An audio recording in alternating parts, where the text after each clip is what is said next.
வணக்கம். இன்றைக்கி நம்ம பார்க்க போகிற சமையல் என்னென்னு பார்த்திங்கன்னா, ஒரு 2 வகையான ஒரு சிம்பிளான லஞ்ச் காம்போ தான் பார்க்க போகிறோம். ரெண்டுமே ரொம்ப சிம்பிளாகவும் நல்ல டேஸ்ட்டாகவும் இருக்கும். ஸோ வாங்க இந்த 2 லஞ்ச் மெனுவும் எப்படி செய்யலாங்கிறத பார்க்கலாம்.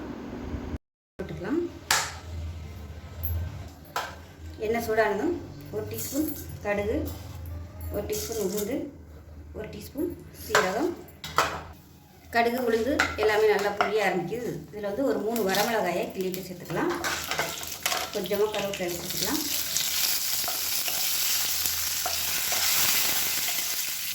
ஒரு கைப்பிடி வெங்காயம் பொடியாக கட் பண்ணி சேர்த்துக்கலாம். அது கூடவே 3 பூண்டு வந்து நச்சு வச்சுருக்கேன், அதையும் சேர்த்துக்கலாம்.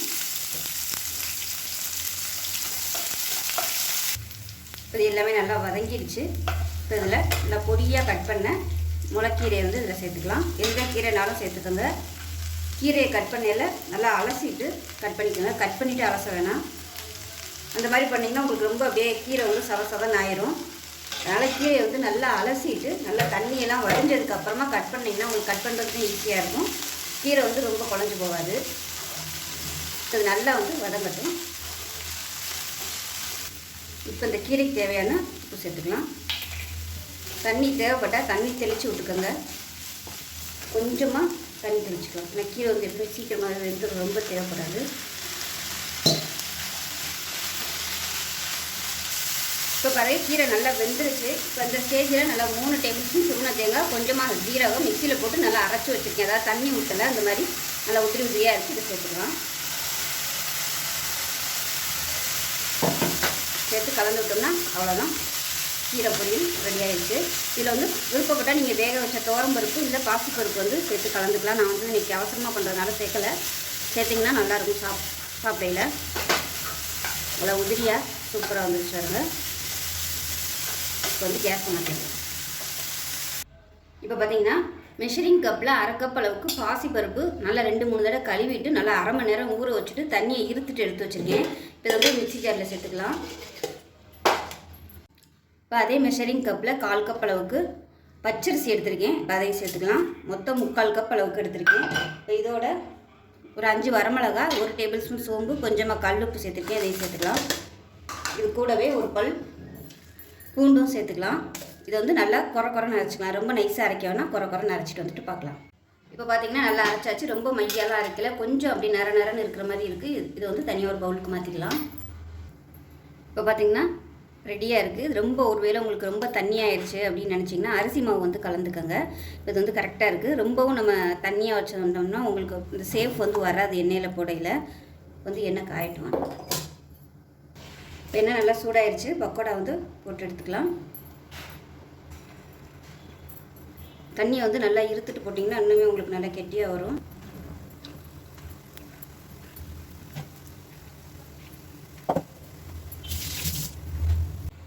இப்போ பாருங்கள், எல்லாமே நல்லா பொரிச்சு எடுத்துகிறேன். எப்படி இருக்குன்னு பாருங்கள். இந்த அளவுக்கு நல்லா கொஞ்சம் கலராக விட்டுக்கோங்க. அப்போ தான் பக்கோடா குழம்பு நல்லா டேஸ்ட்டாக இருக்கும். இப்போ வந்து இப்போ பேன் வச்சுருக்கேன். பேன் சூடானதும் நம்ம வந்து பக்கோடா பொரிச்ச எண்ணெயிலேருந்து நான் கொஞ்சமாக விட்டுக்கிறேன். தேவையான அளவுக்கு விட்டுக்கலாம். எண்ணெய் சூடானதும் 1 டீஸ்பூன் சோம்பு சேர்த்துக்கலாம். ஒரே ஒரு பிரியாணியில் சேர்த்துக்கலாம். ஒரு 2-3 துண்டு பட்டை சேர்த்துக்கலாம். அதோட 2 கொத்து கருவேப்பிலை சேர்த்துக்கலாம். இப்போ இதில் பொடியாக கட் பண்ண வெங்காயம் சேர்த்துக்கலாம்.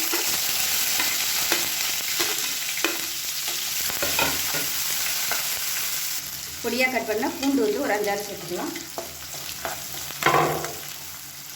வெங்காயம் வதங்குறதுக்கு உப்பு சேர்த்துக்கலாம். வெங்காயம் பூண்டு நல்லா வதங்கிடுச்சு. நல்லா பொன்னிறமாக வந்துடுச்சு வெங்காயம்லாம். பூண்டு வந்து தட்டிட்டு கூட நீங்கள் சேர்த்துக்கலாம். இப்போ குழம்புத்தூள் வந்து சேர்த்துக்கலாம். வீட்டில் வந்து எது வச்சுருக்கீங்களோ நீங்கள் அதை யூஸ் பண்ணிக்கோங்க. நான் வந்து 4 ஸ்பூன் குழம்பு பொடியும் 2 ஸ்பூன் மிளகாத்தூளும் எடுத்திருக்கேன். அதாவது 1.5 ஒரு 2 டேபிள் ஸ்பூன் அளவு எடுத்திருக்கேன். காரத்தை பொறுத்து நீங்கள் சேர்த்துக்கோங்க. ஏன்னா இது வந்து புது மிளகாத்தூள்னால காரம் வந்து கொஞ்சம் அதிகமாக இருக்கிறதுனால நான் வந்து 2 எடுத்திருக்கேன். இப்போ பாருங்கள், எண்ணெயில் நல்லா வதக்கியாச்சு. வதக்கிட்டு இப்போ மீடியம் சைஸாக ஒரு 3 தக்காளி மிக்சியில் அடிச்சு வச்சுருக்கேன். அதை சேர்த்து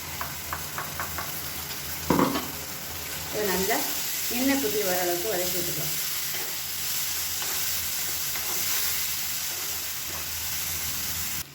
இப்போ பார்த்திங்கன்னா தக்காளி ஊற்றி நல்லா மசிஞ்சு வந்துருச்சு. நல்லா அப்படியே எண்ணெயெல்லாம் வெளியே வர ஆரம்பிச்சிருச்சு. இந்த ஸ்டேஜில் தண்ணி சேர்த்துக்கலாம். நான் வந்து ஒரு 500 ml அளவுக்கு தண்ணி சூடு பண்ணி வச்சுருக்கேன். அந்த தண்ணியை வந்து சேர்த்துக்கலாம்.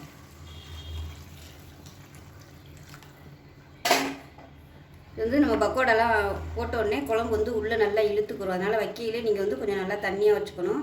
இந்த பருப்பு உருண்டை குழம்பு எப்போ வச்சாலும் ஏன்னா தேங்காய் வேறு அரைச்சி ஊற்ற போகிறோம். இப்போ இருந்த மிச்ச தண்ணியை நான் ஊற்றிக்கிறேன். இது வந்து நல்லா கொதிக்கட்டும். கொதித்து எண்ணெய் வந்து வெளியே வரணும். அதுக்கப்புறமா பக்கோடா வந்து நம்ம சேர்த்துக்கலாம். இதுக்கு வந்து ஒரு தேங்காய் பேஸ்ட் ரெடி பண்ணிக்கலாம். நல்லா ஒரு 5 டேபிள் ஸ்பூன் துருவின தேங்காய் எடுத்துருக்கேன். 2 முந்திரி பருப்பு, ஒரு 1/4 டீஸ்பூன் போல் கசகசா, இது எல்லாம் 1 டீஸ்பூன் போல் சோம்பு சேர்த்துக்கலாம். ஏன்னா பருப்பு ஐட்டங்கிறதுனால சோம்பு சேர்த்தோம்னா நல்லாயிருக்கும், நல்லா டேஸ்ட்டாகவும் இருக்கும், வாசனையாகவும் இருக்கும். இப்போ இது வந்து நல்லா நைஸாக அரைச்சிக்கலாம். இப்போ குழம்புக்கு தேவையான உப்பு சேர்த்துக்கலாம். இது வந்து நல்லா கொதித்து எண்ணெய் விட்டு வரட்டும். வந்து இவ்வளோ தண்ணியாக இருக்கேன்னு நினைக்க வேணாம். நம்ம தேங்காய் வேறு அரைச்சி ஊற்றுவோம். பக்கோடா போட்டோன்னே அது நல்லா அப்படியே குழம்பு ஃபுல்லாக உள்ளே இழுத்துக்கிறோம். இப்போ குழம்பு வந்து ஒன்றுமே இல்லாமல் போயிடும். அதனால் கொஞ்சம் தண்ணியாகவே வச்சுக்கணும். குழம்பு நல்லா கொதிச்சிருச்சு. நம்ம அரைச்சி வச்சுக்க தேங்காய் பேஸ்ட்டை சேர்த்துக்கலாம்.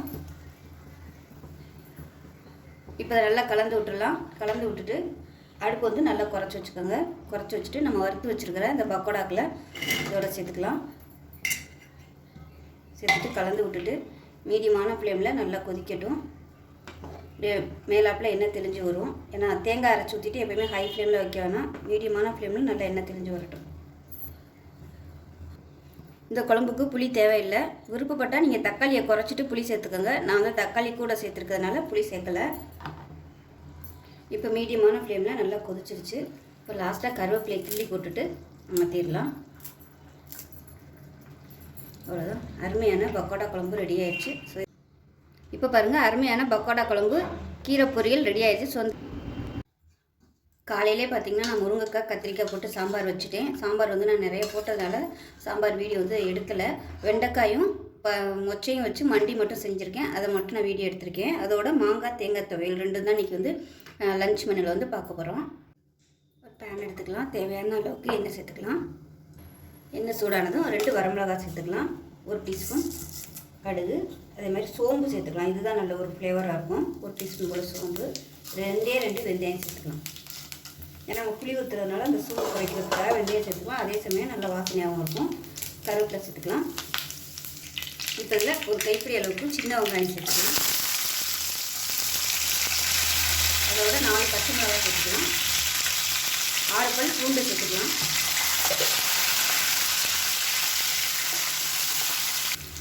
இப்போ அதில் மீடியம் சைஸாக ஒரு தக்காளி சேர்த்துக்கலாம், கட் பண்ணதை. உப்பு கொஞ்சமாக சேர்த்துக்கலாம். மொச்சை வந்து நான் முதல் நாள் நைட்டே ஊற வச்சு வேக விட்டு எடுத்து வச்சுருவேன். அதில் ஒரு 6 விசில் விட்டு நல்லா வேக விட்டு எடுத்து வச்சுட்டு இதுக்கு பதிலாக நீங்கள் கொண்டக்கடலை சேர்க்கறதுனாலும் சேர்த்துக்கலாம். நான் வந்து மொச்சை சேர்த்துருக்கேன். இதில் வந்து உப்பு போட்டு தான் வேக வச்சுருக்கேன். அதனால் இப்போ வந்து உப்பு சேர்க்கல, கொஞ்சம் பார்த்துட்டு உப்பு சேர்த்துக்கலாம் கம்மியாக. மஞ்சள்தூள் கொஞ்சமாக சேர்த்துக்கலாம். இப்போ இது எல்லாமே நல்லா வதங்கிடுச்சு. இதில் வந்து ஒரு 1/2 டேபிள் ஸ்பூன் தனியாத்தூள் சேர்த்துக்கலாம். 1/2 டேபிள் ஸ்பூன் மிளகாத்தூள் சேர்த்துக்கலாம்.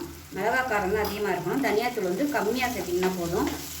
இப்போ இதை வந்து நல்லா எண்ணெயில் வதக்கி விட்டுட்டு, வெண்டைக்காய் வந்து நான் முன்னாடியே வதக்கி வச்சுருக்கேன். முதல் நாள் வந்து நைட்டு பார்த்திங்கன்னா நல்லா அலசிட்டு நல்லா வடிய விட்டுட்டேன்.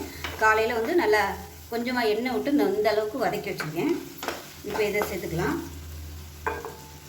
முதல் நாளே நம்ம அலசி வச்சிட்டோம்னா காலையில் கட் பண்ணையில் அந்த வளவளப்பெல்லாம் இருக்குது, அது நல்லாயிருக்கும். இப்போ நல்லா கலந்து விட்டுக்கலாம். கலந்து விட்டுட்டு அரிசி கலந்த தண்ணி பார்த்திங்கன்னா காலையில் சாதம் கீரை எடுத்து வச்சுருக்கேன். இதுதான் அதுக்கு வந்து ரொம்ப முக்கியம், நல்ல ஒரு டேஸ்ட்டும் கொடுக்கும். இப்போ அதோட சேர்த்துக்கலாம். அதே மாதிரி பச்சை மிளகாயும் கொஞ்சம் நிறையா சேர்த்துக்கோங்க, அதுவும் நல்லாயிருக்கும். என்கிட்ட அவ்வளோதான் இருந்துச்சு, ஒரு 5 பச்சை மிளகா தான் இருந்துச்சு, அதான் போட்டிருக்கேன். பச்சை மிளகா நிறையா போட்டிங்கன்னா நல்லாயிருக்கும். இது வேகட்டும். இதோடவே மொச்சை வேக வச்சுருந்ததையும் இதோடவே சேர்த்துக்கலாம். தண்ணி வந்து நான் கொஞ்சமாக தான் ஊற்றிருந்தேன். இப்போ அந்த தண்ணியோடு சேர்த்துட்டேன். இதில் பார்த்திங்கன்னா ஒரு 3 கத்திரிக்காய் வந்து இதோட சேர்த்துக்கலாம். இதோட நீங்கள் உருளைக்கிழங்கு சேர்க்கலாம், முருங்கைக்காய் சேர்க்கலாம். நான் வந்து இன்றைக்கி முருங்கைக்காய் சாம்பார் வச்சதுனால இதில் வந்து முருங்கைக்காய் போடலை. அதே மாதிரி உருளைக்கிழங்கு நான் போடலை. கத்திரிக்காய், வெண்டைக்காய், மொச்சை இதுதான் போட்டிருக்கேன். கொண்டக்கடலையும் முதல் நாள் நைட்டு ஊற வச்சு வேக விட்டு சேர்த்திங்கன்னா அதுவும் சூப்பராக இருக்கும். கல்யாண வீடுகளெல்லாம் பார்த்திங்கன்னா அந்த மொச்சை சேர்ப்பாங்க, இல்லைன்னா கொண்டக்கடலை சேர்ப்பாங்க. இப்போ இது வந்து கொதிக்கட்டும், மூடி வச்சிடலாம். இப்போ இதில் புளி தண்ணியும் சேர்த்துக்கலாம். தேவையான அளவுக்கு புளி தண்ணி சேர்த்துக்கலாம். இதுக்கு வந்து புளிப்பு கொஞ்சம் நல்லா சுருக்குன்னு இருந்தால் தான் நல்லாயிருக்கும். ஏன்னா புளிப்பு காரம் எல்லாமே இருந்தால் தான் நல்லாயிருக்கும். இது இதோட ஒரு 1/4 டேபிள் ஸ்பூன் தனி சோம்புத்தூள் வந்து சேர்த்துக்கலாம். இப்போ எல்லாமே நம்ம சேர்த்தாச்சு. இது நல்லா அப்படியே கொதிச்சு நல்லா ஒரு திக்காகி வரும். அந்த சமயத்தில் நம்ம அமர்த்திடலாம். அதனால் தண்ணி வந்து கொஞ்சம் கவனமாகவே ஊற்றிக்கோங்க. ஏன்னா வெண்டைக்காயும் பாதி வெந்துருச்சு, மொச்சையும் நல்லா வேக விட்டுருக்கோம். கத்திரிக்காய் மட்டும்தான் வேகணும். அதனால் தண்ணி வந்து கம்மியாகவே ஊற்றிக்கோங்க. இப்போ எப்படி இருக்குன்னு பார்க்கலாம். இப்போ பாருங்கள், தண்ணியெல்லாம் நல்லா வற்றிடுச்சு, சூப்பராக வந்துருச்சு பாருங்கள். இந்த ஸ்டேஜில் அமர்த்திடலாம். அவ்வளோதான், சூப்பரான பச்சை மொச்சை வெண்டைக்காய் மண்டி ரெடியாகிருச்சு. இந்த மாதிரி இருந்தால் தான் கரெக்டாக இருக்கும். ரொம்பவும் தண்ணியாக இருக்கக்கூடாது. உப்பெல்லாம் செக் பண்ணி பார்த்துட்டு பத்தலைன்னா உப்பு சேர்த்துக்கலாம். அருமையாக வந்திருக்கு. காரம் மட்டும் கொஞ்சம் அதிகமாக சேர்த்துக்கோங்க. நான் வந்து கம்மியாக தான் சேர்த்துருக்கேன். அவ்வளோதான், சூப்பரான வெண்டைக்காய் மொச்சை மண்டி ரெடி ஆயிடுச்சு. இப்போ ஒரு மிக்ஸி ஜார் எடுத்துக்கலாம். இதில் வந்து ஒரு 10 பீஸ் வர மாதிரி மாங்காய் துண்டு வந்து கட் பண்ணி வச்சுருக்கேன். நல்லா புளிப்பான மாங்காய் எடுத்துக்கோங்க. அதே மாதிரி ஒரு 3 டேபிள் ஸ்பூன் வர மாதிரி பொட்டுக்கடலை எடுத்துருக்கேன். மெஷரிங் கப்பில் ஒரு 1/2 கப் அளவுக்கு துருவன தேங்காய். மிளகா பார்த்திங்கன்னா உங்களோட காரத்துக்கு தகுந்த மாதிரி சேர்த்துக்கோங்க. நான் வந்து ஒரு 10 வரமிளகா சேர்த்துக்கிறேன். அதே மாதிரி ஒரு சின்ன துண்டு இஞ்சி, கொஞ்சமாக உப்பு சேர்த்துக்கலாம். பத்தலைன்னா அப்புறம் சேர்த்துக்கலாம். இதை வந்து அரைச்சிட்டு வந்துட்டு பார்க்கலாம். தண்ணி ஊற்ற வேணால், தேவைப்பட்டுச்சுன்னா கொஞ்சமாக 1 டேபிள் ஸ்பூன் அல்ல 2 டேபிள் ஸ்பூன் விட்டு நல்லா கெட்டியாக அரைச்சிக்கலாம். இது எல்லாமே கொஞ்சம் ஓரளவுக்கு அரைப்பட்டுருச்சு. இதில் பார்த்திங்கன்னா நல்லா ஒரு கைப்பிடி அளவுக்கு சின்ன வெங்காயம் வந்து நறுக்கி சேர்த்துக்கலாம். இதையும் சேர்த்து நல்லா அரைச்சிக்கலாம். இப்போ நல்லா அரைச்சாச்சு. தேவைப்பட்டால் மட்டும் தண்ணி ஊற்றிக்கோங்க. அருமையான மாங்காய் துவையல் ரெடி. மாங்காய் தேங்காய் துவையல். இதில் வந்து பச்சை மிளகா சேர்த்திங்கன்னா உங்களுக்கு வெள்ளையாக கிடைக்கும். நான் வந்து பச்சை மிளகா இல்லை, அதனால் வரமிளகா சேர்த்துருக்கேன். இதை வந்து நீங்கள் சாதத்தில் போட்டு பிரட்டியும் சாப்பிட்லாம், சூப்பராக இருக்கும். அருமையான மாங்காய் துவையல் ரெடி ஆயிடுச்சு. இப்போ பாருங்கள், அருமையான முருங்கைக்காய் கத்திரிக்காய் போட்ட சாம்பார் ரெடி ஆயிடுச்சு. அதே மாதிரி மாங்காய் தேங்காய் துவையல், கீரை பொரியல், சூப்பரான வெண்டைக்காய் மொச்சை போட்ட மண்டி ரெடி ஆயிடுச்சு. ஸோ இந்த லஞ்ச் மெனு வீடியோ பிடிச்சிச்சுன்னா லைக் பண்ணுங்கள், கமெண்ட் பண்ணுங்கள், சேனலை சப்ஸ்கிரைப் பண்ணுங்கள், பக்கத்தில் உள்ள பெல் பட்டனையும் ப்ரெஸ் பண்ணுங்கள். நன்றி.